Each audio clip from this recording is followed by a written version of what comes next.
കുറച്ച് ദിവസങ്ങൾക്ക് മുമ്പെയാണ് കൽപ്പനയുടെ സഹോദരൻ കമൽ റോയ് അന്തരിക്കുന്നത്. ഒരു ജനുവരിയിലാണ് കൽപ്പനയും ഓർമ്മയാകുന്നത്. 2026 ജനുവരി 25-നായിരുന്നു കൽപ്പനയുടെ വിയോഗം.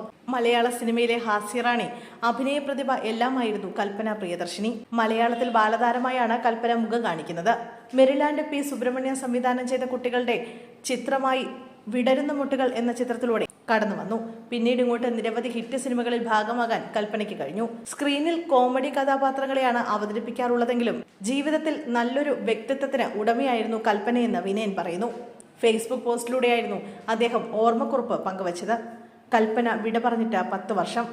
കാലം എത്ര പെട്ടെന്നാണ് കടന്നു പോകുന്നത്. ചിരിക്കുന്ന മുഖത്തോടെ മാത്രം കണ്ടിരുന്ന കൽപ്പനയെ മറക്കാൻ കഴിയില്ല.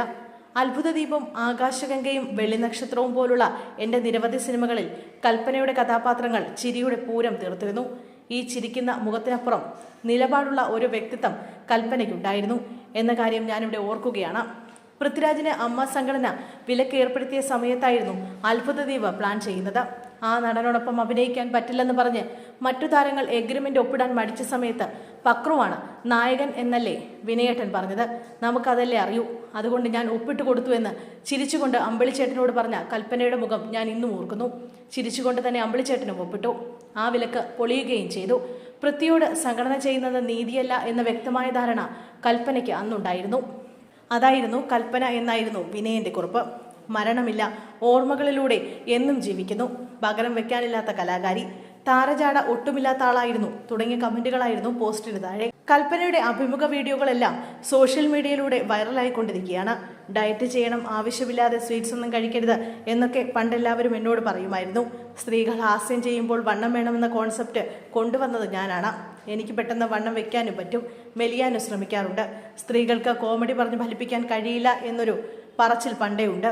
നമ്മൾ സ്വരദൂഷണമാണ് നടത്തുന്നത്, പരദൂഷണം നടത്തുന്ന പുരുഷന്മാരാണ്. അവർ എഴുന്നേറ്റ് നിന്ന് അഭിനയിച്ചൊക്കെ കാണിക്കും. സ്ത്രീകൾ അത്രത്തോളം വേണ്ട, അങ്ങനെ പറയേണ്ടെന്നാണ് ഞാൻ വിചാരിക്കുന്നത്. സ്ത്രീ സഹജമായൊരു നാണവും ചമ്മലുമൊക്കെ നല്ലതാണ്. ജോലി കഴിഞ്ഞാൽ നമ്മൾ എവിടെയെങ്കിലും ഇരിക്കും, അല്ലെങ്കിൽ വീട്ടിലേക്ക് വിളിച്ച് സംസാരിക്കും. കുഞ്ഞു സ്കൂളിൽ പോയോ, ഭക്ഷണമൊക്കെ കഴിച്ചോ, അങ്ങനെയൊക്കെ ആയിരിക്കും നമ്മുടെ ചിന്ത. പുരുഷന്മാരാണെങ്കിലോ ചുറ്റിലുമുള്ള കാര്യങ്ങളൊക്കെ ശ്രദ്ധിക്കും, മറ്റുള്ളവരോട് ഇരുന്ന് സംസാരിക്കും. അവർക്ക് നിരീക്ഷണ പാഠവും കൂടുതലാണ്. ഞാനും കലയും തമ്മിൽ സാമ്യമാണ്. ചേച്ചി എന്നൊന്നും ഞങ്ങൾ വിളിക്കാറില്ല. ആദ്യത്തെ കുഞ്ഞായതിനാൽ എല്ലാ പരീക്ഷണങ്ങളും നേരിട്ടാണ് ഇവിടെ വരെ എത്തിയത്. നിർത്താതെ കരയുന്ന കുഞ്ഞായിരുന്നു ഞാൻ. കന്യാസ്ത്രീകളൊക്കെ പ്രാർത്ഥിക്കുമായിരുന്നു. കലയാണ് എല്ലാ കുരുത്തക്കേടിനും എന്നെ കൂട്ടുവിളിക്കുന്നത്. അമ്മയുടെയൊക്കെ ക്ഷമ സമ്മതിക്കണം. സഹോദരങ്ങളെ ഒന്നും ഉപദ്രവിക്കില്ലായിരുന്നു. ഒരഭിമുഖത്തിൽ കൽപ്പന പറഞ്ഞ വാക്കുകളാണ് ഇത്.